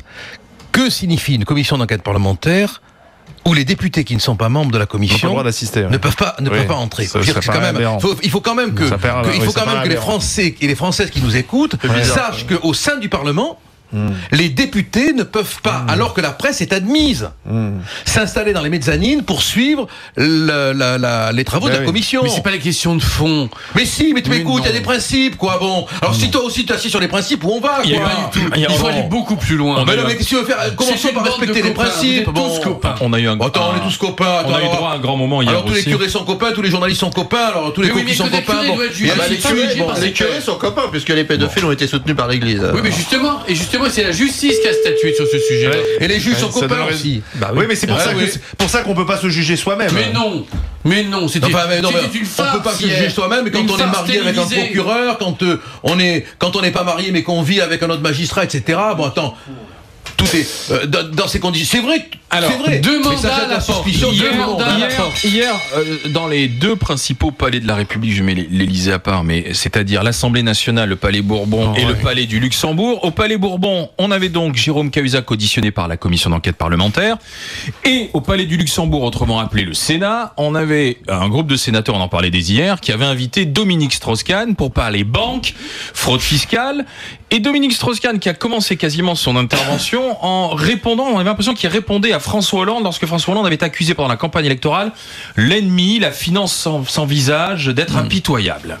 De mon point de vue, incriminer la finance dans le désastre économique que nous vivons en Europe en général et en particulier dans notre pays a pour moi à peu près la même pertinence que incriminer l'industrie automobile quand on parle des morts sur la route. Mais ce qui est amusant, c'est que DSK finalement, c'est comme tous ceux qui reviennent dans l'opposition. Hein. Quand ces hommes politiques sont au pouvoir, on est dans la langue de bois. Et puis tout d'un coup, quand ils sont dans l'opposition ou quand ils n'ont plus de pouvoir, eh bien, ils se lâchent. Et DSK, il s'est lâché hier sur les paradis fiscaux, sur l'harmonisation fiscale. Il attaque les Sarkozy, il attaque les Hollande, il attaque les Merkel en disant qu'il raconte, il pipotait, il a notamment cité Sarkozy sans le citer en disant oui, il y a quelqu'un qui est venu un jour devant un micro en disant ils sont morts les paradis fiscaux. Bon, ils sont encore là. Il s'est moqué de Merkel, il se moque de tout le monde. Il était grande gueule, il aurait pu venir chez nous. Mais alors, c'est quand même bizarre parce qu'il a quand même été patron du FMI, il était ministre de l'économie. C'est ça, je veux dire. Et pourquoi n'a-t-il pas fait dit tout ça lorsqu'il était en fonction? Il a été grande gueule, mais bizarrement, il y a eu une enquête il y a pas tellement longtemps sur le positionnement du FMI vis-à-vis de la crise, où on a vu qu'ils s'étaient ramassés d'un bout à l'autre, que non seulement ils n'avaient rien vu venir, mais qu'ils étaient pour partie responsables de l'incroyable gabegie grecque avec les banques, et qu'ils se sont fait enfler par les banques. Et alors là, il vient nous donner des leçons, mais qui c'était le patron du FMI à l'époque? C'était lui. Et il fait partie, lui, le grand génie de l'économie. Il a vu combien d'années? Il est en politique depuis combien d'années? Ces types sont complètement arthrosés par le système. Il faut constamment du sang frais. Moi, je radote. Donc il fallait pas auditionner DSK. Mais non, la politique, c'est devenu un métier maintenant. C'est pas un métier, la politique. Moi, je suis complètement d'accord avec le père. Hein. Ouais. La politique, c'est pas un métier. Tu fais 2 mandats et tu te casses. Hein. Mais oui. Voilà, tu sais tout. Et puis, et puis quand tu es magistrat, par exemple, hein, tu vas pas dans les ministères. Parce que tu vas pas me faire croire que tu peux rester indépendant quand tu as été pendant 2-3 ans dans les services d'un ministre, de droite ou de gauche, et qu'après tu redeviens procureur ou juge. Il y en a marre, quoi. Bon. Et tu as raison. Il faut limiter les mandats, il faut limiter le cumul des fonctions, il faut qu'il y ait une vraie séparation des pouvoirs. Par exemple, un journaliste ne peut pas avoir des liens avec des hommes politiques d'une manière évidente, etc.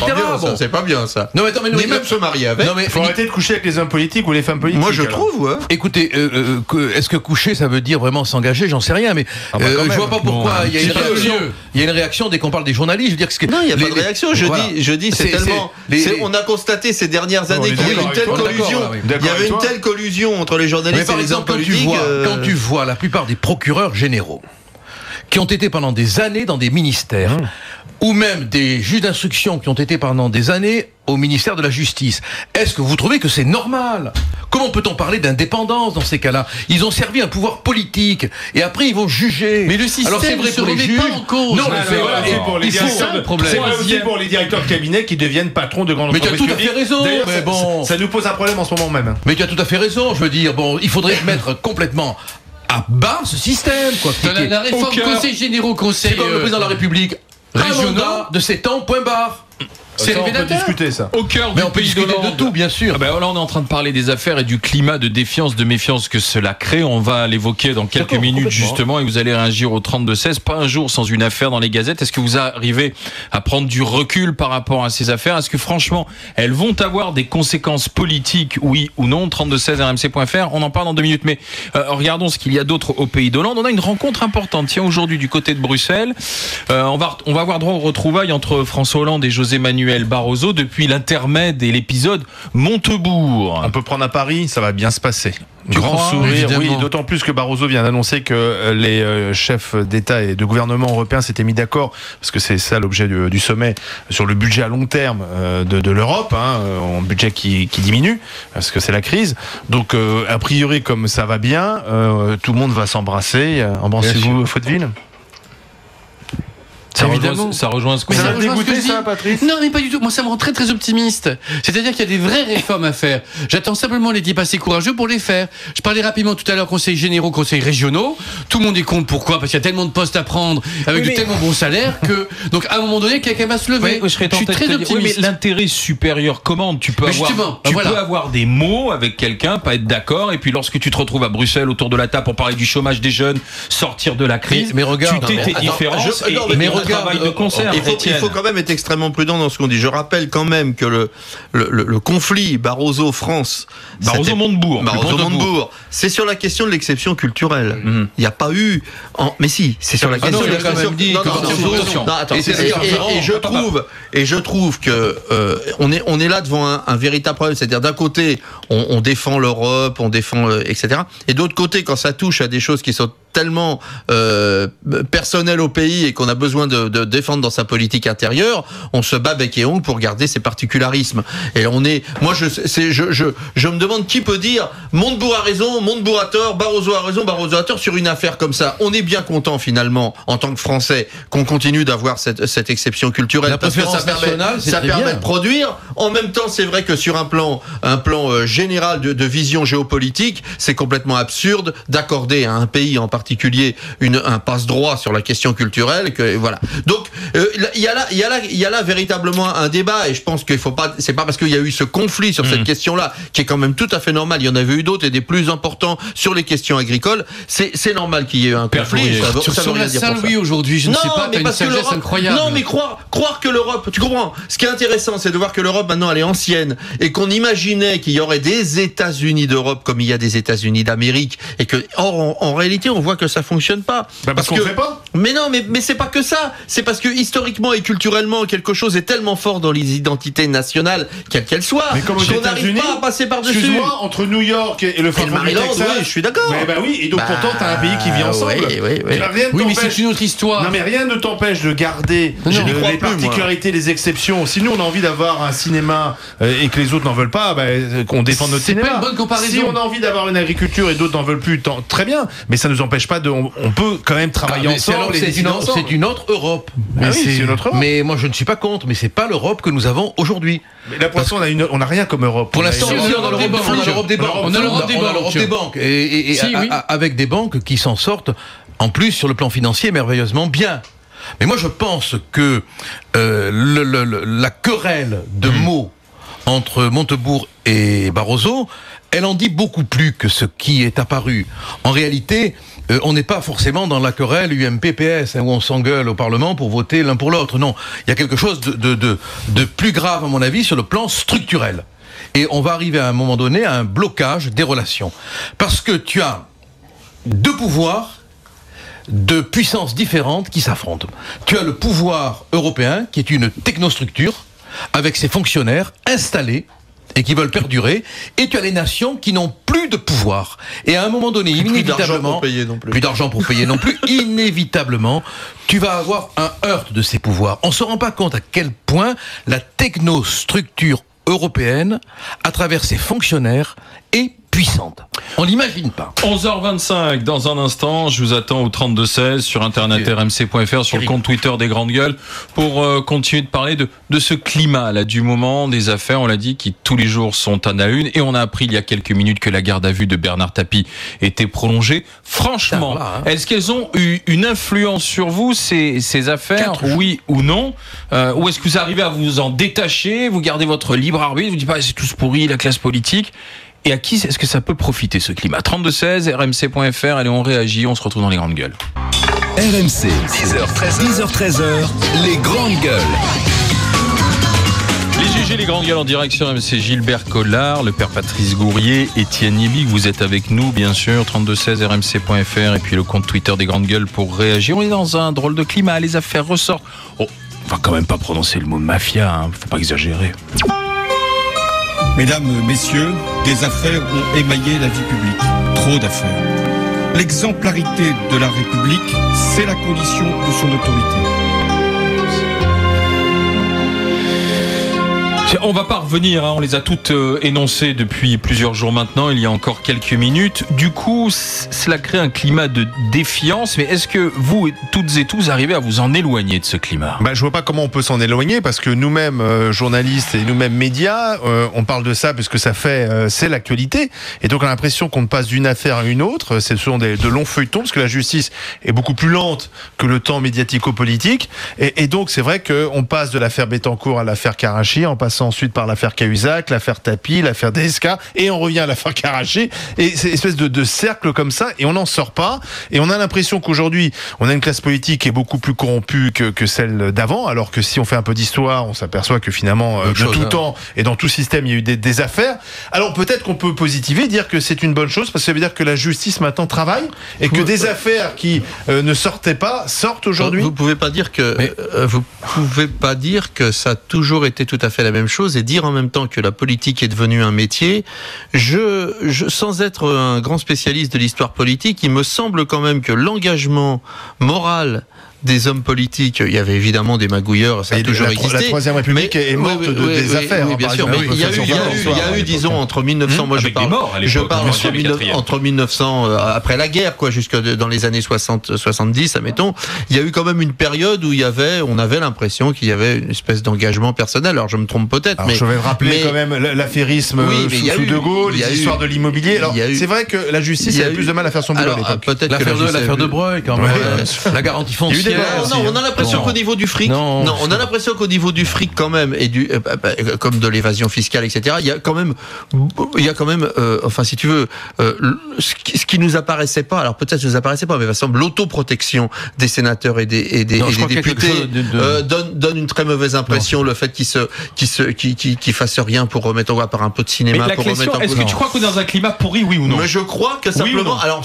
moi je pense que peut-être que l'arrivée de la gauche a permis d'un seul coup que des affaires éclatent, puisqu'on voit quand même malgré tout ce qu'on, y compris à gauche bien sûr, malgré tout ce qu'on dit, mis en place à droite. Mais malgré tout ce qu'on dit, c'est-à-dire que de l'indépendance de la justice, on se rend compte quand même qu'il y avait un certain pouvoir quand même avec l'affaire notamment Bettencourt, qui avait quand même un certain pouvoir de la politique. Mais je dis pas que c'est différent. Je dis qu'il y a du pouvoir de la politique. À Nanterre, tu avais le procureur Courroy. Merci.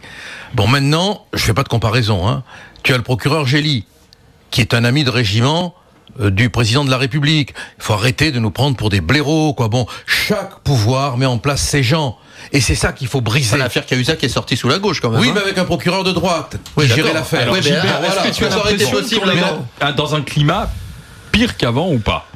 Écoute, si on fait de l'histoire quand même, on se rend compte que sous la Troisième, tu as eu l'affaire du canal de Panama, tu as eu l'affaire des bons du Trésor de Bayonne, tu as eu l'affaire des décorations vendues par le gendre du président de la République. Bon, des affaires, il y en a toujours eu. Sous la 4e aussi, sous la 5e aussi. Si on prenait la liste, on se rendrait compte que... Elle sortait moins quand même. Alors voilà, non mais surtout... ce qui faisait la différence, à mon avis, c'est que la justice n'était pas devenue un instrument de règlement de comptes politique. Du temps des Borgias, c'est le poignard, le poison. Aujourd'hui, c'est le juge. C'est le glaive de la justice. Ce qui ne veut pas dire que ceux qui morflent ne le méritent pas, qu'on soit clair. Mais tu as vraiment une mise en place aujourd'hui d'une machine politique qui est je dénonce, j'instruis et je condamne. Tu as un média qui va porter l'affaire à la connaissance du public.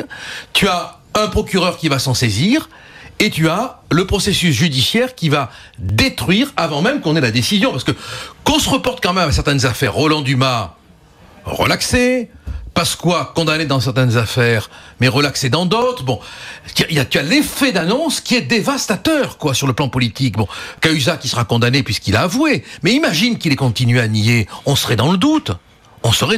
Bon, et j'ai l'impression vraiment que la justice, alliée dans certains cas avec la presse, une certaine presse, une presse particulière, est devenue un instrument de règlement de compte politique. Père Gourrier. Et on est moi, je pense, en partie d'accord avec toi, je pense qu'aussi le fait qu'on est informé, je dirais, dans l'immédiateté de tous ces faits, tout de suite, tous les jours.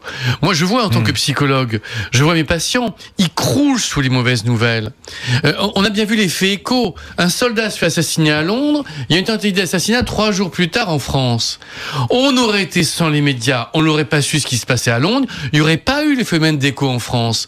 Donc je pense que c'est amplifié par la caisse de résonance des médias, sur lesquels je ne jette pas du tout l'opprobre. Je dis ben non, alors maintenant il faut s'emparer de ça. Ça touche en même temps que les déséquilibrés aussi. On est plus informé, donc qu'on agisse. On n'a pas encore pris les conséquences de cette surinformation. Voilà. Donc on n'a pas de recul par rapport à ça. Moi je pense que l'étape suivante, ça va être, on est de plus en plus informé, les affaires ressortent, donc il faudra des réformes. Il n'a pas tort, c'est-à-dire qu'aujourd'hui, on suit l'instruction quasiment en direct dans les médias, puisque les PV d'instruction, les pièces de l'enquête sont publiées. Alors bon, le secret d'instruction n'existe plus. Non mais c'est vrai que c'est un feuilleton qu'on suit tous les jours. Ce qui est nouveau, si tu veux, c'est que il suffit qu'on soit mis en cause pour être immédiatement déchiqueté dans sa vie, quoi. Bon, même si en fin du compte, tu es complètement innocent. La mise en examen vaut mise à mort. Ah, elle vaut mise en condamnation. Attends, la Révolution française a supprimé le pilori.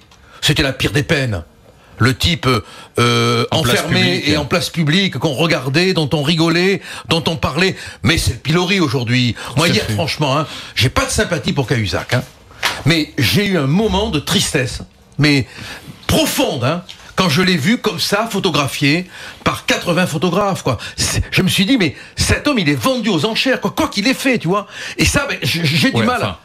Il est vendu aux enchères. Oui, parce que les photos sont vendues. Oui. Il est livré au peuple. Il est livré. Qui s'est livré au peuple le premier en mentant? Non mais on est d'accord. C'est de la violence ritualisée là aussi. On est d'accord. Et lui, ce qu'il a fait, c'est pas violent. On est d'accord. Non mais on est bien d'accord. Tu as raison. On est tous touchés. En quoi ça touche? Non mais s'il vous plaît. Non, vas-y. Tu as raison. Attends, excuse-moi le curé. En quoi ça touche? Un élu de la République qui est ministre, qui est à l'Assemblée nationale, mort devant 577 députés, devant la France entière, alors qu'il organise lui-même sa propre faute, ça me touche pas. Moi qui tous les jours en plus, si tu veux, ne serait-ce qu'en tant que citoyen, je vais te dire, j'ai jamais raté une élection de ma vie. J'essaie, tu vois, de donner un certain nombre de principes à mes enfants, et t'as un gus qui te manque comme ça, faut pas déconner. Tu viens de dire que touche en tant que citoyen. Bah voilà, mais c'est ça qui est comme non, attends, est-ce que je peux dire en tant que citoyen? Sinon dans ta vie privée, ça ne te touche pas, il y a pas de conséquences. Dans ta vie professionnelle, il n'y a pas de conséquences. Là, tu te détaches du monde. Pour toi, à partir du moment où ça touche pas, t'es 100 mètres dans l'objectivité.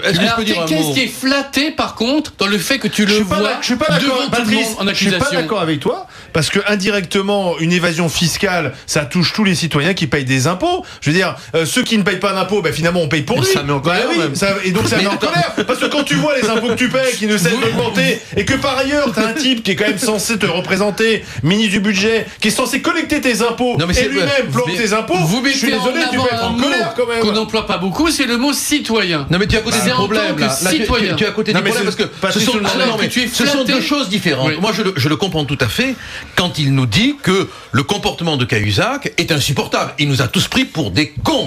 Et en plus dans l'enceinte parlementaire. Bon, ça c'est une chose qui est actée. Bon, c'est acté, c'est très condamnable, très critiquable. Mais ça n'empêche pas qu'à côté... Non, on est d'accord, le lynchage, c'est dégueulasse. Non, mais c'est un commerce. C'est un commerce. Ça qu'il faut comprendre, c'est que les photographes qui se disputaient... mais en même temps, Cahuzac n'est pas très clair non plus. Mais on est bien d'accord. Il accepte de faire une émission télé. En même temps, il a accepté... Très bonne interview d'Akili. Non, mais en même temps, il a accepté que les photographes viennent. Non, mais il faut pas se faire... Non, il faut pas devenir un personnage public. C'est-à-dire, à partir du moment où tu deviens un personnage public, si jamais tu fais la connerie, ça fait partie du job. Ça fait partie du job. Moi, écoute, c'est moi, je peux pas gueuler contre les auditeurs qui m'insultent et qui souhaitent la mort par le cancer de mes enfants. Ils me répondent à des provocations. Moi, je suis un provocateur. Oui, moi, ça me gêne pas non plus. Je fais de la provocation. Je vais pas pleurer. Je fais de la provoque sincère. Voilà, comme moi. Pour essayer de. Mais moi, j'en paye le prix depuis 30 ans. La discussion. Bon. Et en retour, je me fais insulter. Mais je veux dire, c'est le prix à payer. Ça peut être justifié. Mais c'est le prix à payer. Et je veux dire, Cahuzac, à partir partir du moment où il se fait élire, tu comprends que le gars, il sait qu'il a une casserole au cul qui pèse 200 tonnes, qui se fait élire. Personne n'est obligé. Mais il sait qu'il va finir au pilori. Enfin. Pourquoi on me le met à la télévision? Pourquoi on me le met à la radio? Mais parce que lui-même est à la télévision, enfin. En tant que citoyen, je suis touché de son mensonge. En tant que personne, je ne suis pas touché de son mensonge. Et donc, selon toi, en tant que citoyen, je réagis objectivement. La justice doit faire son travail. Et en tant que citoyen, je fais confiance à la justice. Je n'ai pas besoin de le voir à la télévision. Je n'ai pas besoin de l'entendre sur toutes les chaînes de radio. Et donc, Patrice, c'est du pilori, ça flatte la partie la plus basse de l'être humain. Patrice, c'est ce pilori, cette surmédiatisation qui aujourd'hui crée ce climat de défiance et qui fait qu'on se détourne de nos élites qui, dans l'ensemble, sont propres de toutes les manières. Pourquoi les Français aujourd'hui, attendez, le chiffre qui est sorti sur le moral des Français, il en dit long. Mais arrêtons, il en dit long. On nous plombe à longueur de journée. Je suis désolé. Oui, mais enfin, il faut pas se tromper. Qui nous plombe? Mais les médias ne font qu'être la caisse de résonance d'un système. Mais maintenant, et c'est très positif, l'étape suivante qu'il faut à tout prix, c'est la réforme profonde de système. Il faut pas qu'on reste dans le bourbier. Et la réforme du système, elle passe par le vote, par les urnes, par la démocratie. À qui cela peut-il profiter? Il veut réformer le système médiatique, j'ai très peur. Mais je vote pas pour élire des Rassure-toi, tout de suite au 32-16. RMC, 10h13h, les grandes gueules. Le père Patrice Gourier, Gilbert Collard, Étienne Liebig et Gilles Routier dans l'Isère. Bonjour. Le coup du François. Salut les GG. Bonjour mon cher Gilles. Donc, comme nous toutes et tous, vous suivez les infos, les GG, le climat du moment. Quelles inspirations cela vous donne-t-il? Quelle inspiration? Alors, moi j'estime de toute façon qu'il n'y a pas à tortiller du séant pour faire droit. Ce que je veux dire, c'est que voilà, nous avons donc un certain nombre d'affaires, d'hommes de droite, de gauche, qui sont là, mis au devant de la scène. Donc je considère que tout ça, c'est un nonos au peuple, parce que le peuple, il commence à enrager sévère, et que la classe politique en place, notamment les gouvernants, s'en servent pour esquiver. Ce qui me fait dire que nos gouvernants nous trahissent, pour moi, devant l'Europe, parce qu'ils nous défendent pas. La preuve, le dumping social, on en prend plein la tête. Là, il nous sort des emplois aidés, je suis désolé, c'est pas ça qui remplit les carnets de commandes. Donc moi, j'estime qu'une minorité de gens, en haut, tout en haut, comme disait Coluche, au sommet de la pyramide, une minorité de gens, ils mènent la vie grand train sur le dos de la majorité. Et c'est la majorité qui doit baisser son train de vie pour que la minorité préserve ses prérogatives. Et moi, je dis, je ne vote plus, c'est terminé. Pourtant, je suis sapeur volontaire et tout. Je suis engagé pour mon pays et ma société. Donc moi, ça m'inspire le dégoût, je dégueule cette classe politique et je ne vote plus, c'est terminé, j'irai. Alors, peut-être que je serai à la retraite ou mort, quand on aura un système à la Suisse de votation directe, on demande l'avis du peuple, point, barre. Je ne peux plus faire confiance à ces gens-là, c'est terminé. Oui, mais Gilles, on peut pas dire ça. Parce que ça, c'est ouvrir la porte, c'est Père Gouillet qui parle. Je comprends votre réaction, elle est normale, vous pouvez le dire. Mais ne pas voter, c'est la pire des choses. Ne pas voter, attendez. Dans certains pays, ont été élus des dictateurs parce que justement, les gens n'ont pas été votés. Vous voulez ça en France? Vous voulez ça? Non mais, Père Gourier, comprenez-moi. Il n'y a pas de dictateur à l'horizon pour l'instant que je sache. Attendez, laissez-moi. J'ai été artisan. J'ai marné 17 heures par jour. Je me suis fait enfler par le RSI, mais comme même pas vous imaginez. Ah ben ça, vous n'êtes pas le seul, Mais non, je suis salarié. Je suis à peine salarié que M. Hollande vient encore, excusez-moi, me baiser 100 € sur ma paye. Comment il faut que je fasse pour gagner ma vie et travailler tranquillement? J'espérais en ces gens qui viennent nous chanter la messe, là, j'espérais en eux. Mais c'est pas vrai, mais c'est impossible. Alors, ça fait 40 ans que ça dure, qu'on a la droite, la gauche, et tutti quanti. Comment que ça se fait? Mais Gilles, moi je comprends ce que vous dites. Ce qui est intéressant, c'est ce que vous avez dit. Vous avez l'impression que pour vous, ce qui vous dégoûte le plus dans l'affaire, c'est que si tout le monde en chiait de la même manière, c'est-à-dire si du haut en bas, on avait l'impression que tout le monde se serrait la ceinture, même si leur ceinture est beaucoup plus large que la vôtre, ce serait à la limite supportable. Ce qu'on a l'impression, c'est qu'avec la gauche, il devait y avoir quelque chose qui devait s'appeler une espèce de d'accord. Il y a eu des choses comme ça, mais on voit bien avec l'affaire Cahuzac, etc. etc. C'est-à-dire, on imaginait. Mais c'est un homme. Oui, c'est un homme, mais c'est un homme qui représente un système. On n'a pas l'impression qu'il y a eu un changement de système. C'est-à-dire que ce que dit Gilles là, c'est que lui, il trinque à mort de la crise, et qu'on a l'impression qu'il y a des gens, non seulement ils trinquent pas de la crise, mais on a l'impression un petit peu que ça les arrange bien, la crise. Et donc ça, si tu veux, ça nous met quand même les boules. C'est pas une impression, les banques. C'est pas une impression, les banques. Il n'y a pas que les banques. Les partenariats publics-privés, pardonnez-moi. Voilà, fais-en parler, moi. C'est qui a mis ça en place et qui c'est qui paye? L'hôpital Corbeil-Évry, c'était 29 millions de loyers par an, on en est à 50 millions. Pas faux. Qui c'est qui a donné ça au grand groupe de BTP? Les autoroutes, vous voulez que je vous en parle des autoroutes? Qui c'est qui paye? C'est nous. C'est nous qu'on paye. Il a raison, mais moi, Gilles, si vous permettez, je suis tout à fait de votre avis. Hein. Mais vous savez, si on prenait simplement... Mais là, tu perds une voix avec Gilles. Mais peu importe, on n'est plus à une voix près, nous. Non, mais je veux pas être de son avis quand il dit qu'il ne veut plus voter. Non, mais bien sûr, il faut le convaincre d'aller voter. Non, mais quand il dit qu'il ne veut plus voter, c'est une réaction de désespoir. Ouais. Et notre devoir, c'est de lui dire pour qui il veut qu'il aille voter, bien évidemment. Mais quand tu lis le rapport de la Cour des comptes, et quand tu lis les rapports régionaux des cours des comptes, des chambres régionales, tu es informé de tout. Et là, on se rend compte, bon, c'est une lecture pénible, difficile, mais on se rend compte à quel point la classe politique dans son ensemble fout en l'air le fric. Je veux dire, c'est pas la peine de faire des enquêtes journalistiques compliquées. Vous prenez les rapports des cours des comptes régionales et vous êtes informés. Et franchement, c'est insupportable. On supprime vos 150 000 euros là que vous pouvez distribuer. Mais supprime tout ce que tu veux. Je m'en fous. Votez la réserve parlementaire. Supprime tout ce que tu veux. Tu vois, moi, je l'ai rendu public, les aides que j'ai apportées. Pourquoi il y a cette réserve parlementaire? Mais cette réserve parlementaire, elle a été faite pour faire du clientélisme. C'est la supprime. Bon, mais moi, je vais te dire un truc, on n'a pas été nombreux à le faire. Mais j'ai été un des députés à informer ses électeurs de l'usage de cette subvention. Gilles, merci d'avoir été en direct sur RMC dans les GG. Je vous souhaite une bonne journée. Bonne route, monsieur le routier. À bientôt, Gilles. Merci, au revoir. C'était le coup de gueule de Gilles. J'en ai d'autres sur internet rmc.fr.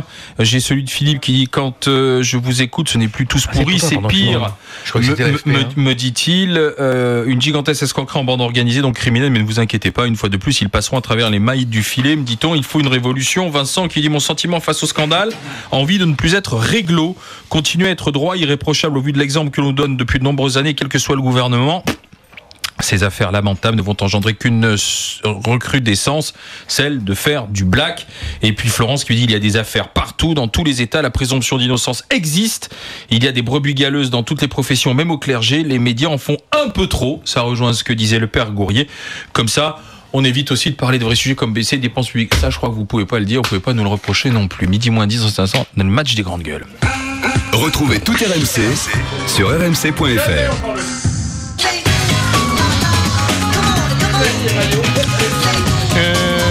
Qu'est-ce que j'ai d'autre? Pas mal de mails encore. Je vais essayer de trouver un petit peu original. Seb qui dit salut les grandes gueules. Je crois que les Français se tapent complètement des affaires. Vous savez pourquoi? Parce qu'on y est habitué, me dit-il sur internet rmc.fr. J'ai Sylvie qui m'écrit elle aussi par mail, entièrement d'accord avec tout à l'heure, elle me le met entre guillemets, l'homélie et le sermon du père Gourrier. Aujourd'hui on est avec un effet loupe avec les médias, avec les journaux, avec internet, avec la télévision, les chaînes info. Ce ne sont que quelques affaires, mais d'en entendre parler du matin au soir, on a l'impression qu'aujourd'hui le pays est en train de craquer, de s'écrouler. Ce n'est pas vrai. Et je suis de ceux qui pensent que la classe politique et les élus locaux sont quand même aujourd'hui les garants de notre démocratie. L'affaire Cahuzac n'est pas une petite affaire. Faut arrêter ça. L'affaire Cahuzac, c'est un grave scandale. C'est un très grave scandale. On n'a jamais vécu que ça quand même. C'est pas une petite affaire. C'est une très grave affaire. C'est énorme. C'est pas une petite affaire. Faut arrêter avec ça. C'est pas un mec qui a piqué. Non, c'est un scandale d'État. C'est un scandale d'État qui pourrait faire renverser une république. Faut arrêter. C'est gravissime. Non, on peut pas dire que ce soit une petite affaire. Attends, c'est pas ça une petite affaire. C'est un scandale d'État. C'est quoi une petite affaire? Je sais pas, une petite affaire. Soir à 23h. Par exemple. Autre mail, celui de Gérard qui félicite encore le père Gourrier pour son coup de gueule de tout à l'heure vis-à-vis des médias. Qu'est-ce que j'ai coup de gueule positif. Oui, coup de gueule qui a inspiré pas mal de réflexions, effectivement. Coup de gueule positif. Et puis Cahuzac, l'entre-soi hier à l'Assemblée nationale, m'écrit Robert sur internet rmc.fr. Moi j'aurais aimé des gens beaucoup plus pugnaces, mais on était dans un domaine plutôt plus policé, tout le monde cravaté et entre amis, me dit-il. RMC, Alain Marchal, Olivier Truchot, le match des grandes gueules. Alors, ce match des grandes gueules, Sophie du Loiret Artisan, bonjour. Bonjour. Vous allez jouer avec Gilbert et Patrice, et puis Julien dans le Loir-et-Cher, sans profession. Bonjour Julien. Bonjour. Vous allez jouer avec Étienne et Olivier. Sophie, je compte sur vous. Sophie, voilà. Oui, Bonjour. oui. On a les petites phrases. Écoutez Bonjour, bien Sophie. la première. Qui a dit à propos de Cahuzac? Oui. Ce qui m'a frappé, ce sont les tweets envoyés par des membres de la commission alors qu'ils étaient à l'intérieur même de l'enceinte. Alors c'est une observatrice du débat. Peut-être qu'en même temps elle a regardé. Elle a regardé une autre audition. Tweetviller là? Non. Ségolène. Je pense. C'est une femme effectivement, une femme qui a été journaliste et qui regardait sûrement une autre audition à mon avis. Non mais elle était dans la femme de Strauss-Kahn. Saint-Clair. Bonne réponse. Oh, j'avais dit la femme de Strauss-Kahn. Oui, c'est pas la bonne réponse. C'est pas son nom. Elle s'appelle pas la femme de Strauss-Kahn en plus. Mon père, soyez précis. C'est pas très féministe. Écoutez bien. Qui a dit? En plus, ils sont divorcés, donc c'était pas une bonne réponse. Qui a dit? Je pense avoir sur Internet une foule de supporters. Je suis devenu une sorte de personnage un peu déjà historique, malheureusement, car je suis encore vivante. Rassurez-vous. Ségolène, bravo Sophie. Ah bon. Merci Sophie. Bravo Sophie. Heureusement que Sophie est là. Hein. Ségolène Royal. Gilbert, réveille-toi. Qui a dit? Je suis fatigué. Moi. Qui a dit? Si on veut changer l'Europe, on s'en donne les moyens ou on la quitte. Cohn-Bendit? Montebourg. C'est un ministre. Et c'est pas Montebourg. C'est pas Montebourg? Non. Si on veut changer c'est un ouais. ministre. Tiens, c'est pas Valls. Le Foll? Ouais, Stéphane Le Foll, effectivement. Le Foll, oui, il est fort. C'est Stéphane, le ministre de l'Agriculture. Vous savez qu'il y a une interview assez étonnante de la députée spécialisée dans l'économie, députée socialiste Karine Berger, qui a dit dans le quotidien La Provence qu'elle était extraordinairement influente. Vous savez qui lui a répondu? C'est le nouveau Chuck Norris. Montebourg. Bravo, il s'agit d'Arnaud Montebourg. Qu'est-ce qu'il est fort le curé? Il est bon dans la vanne quand même, Montebourg. Elle est assez poilante celle-là. Qui a dit à propos de Balladur et des révélations à confirmer de Ziad Takedine sur le financement de sa campagne, donc à propos de Balladur, qu'on ne peut croire. Je le soutenais car je trouvais qu'il rompait avec les travers du système. J'espère que je ne me suis pas trompé. Bayrou, bonne réponse. Oh, Sophie, elle a Bayrou se serait trompé? Non, parce que Bayrou a toujours cru au t-shirt Balladur. Oui, Bayrou s'est jamais. Et politiquement, Bayrou s'est jamais trompé. Et qui a dit les gens ne devraient pas se sentir coupables de conduire des grosses cylindrées? Johnny Hallyday? Non. C'est un homme de spectacle, mais c'est pas de ce côté-ci du pays. De l'autre côté de l'Atlantique. De l'autre côté de l'Atlantique. Schwarzenegger. Et il nous dit qu'il regarde pas la télé. Il passe sa vie devant. Je suis bluffant. C'est la méditation. Je suis bluffant. C'est Karine Berger. Il passe son temps dans la télé. C'est Chuck Norris. Je suis un mec extraordinaire. Mais c'est pas possible. Ah, écoutez, c'était excellent. Bravo Sophie. Il passe sa vie devant la télé. Sophie, vous avez été bluffante. Le père Gouria a été bluffant. Mais félicitations Sophie. Merci tout le monde. C'est vous qui gagnez. Vous gagnez le t-shirt des grandes gueules, 2 places de cinéma pour aller voir là, le polar du moment avec Mark Wahlberg et Russell Crowe, Broken City. Puis vous gagnez aussi, je sais pas si vous habitez en maison ou si vous avez un local à faire sécuriser. Vous avez gagné un pack sécurité domotique de la gamme T-Connect de Thomson avec c'est le nec plus ultra de l'informatique et de la surveillance. Ma chère Super, Sophie. merci, très gentil. Salut Sophie, bonne journée, à bientôt, je vous embrasse. Avec Avicenne, spécialiste de l'accessoire pour maisons connectées. Et puis rendez-vous dans les grandes gueules juste après le journal et au cœur des GG, le niveau des élèves qui s'effondre en histoire géo au collège. Pourquoi ?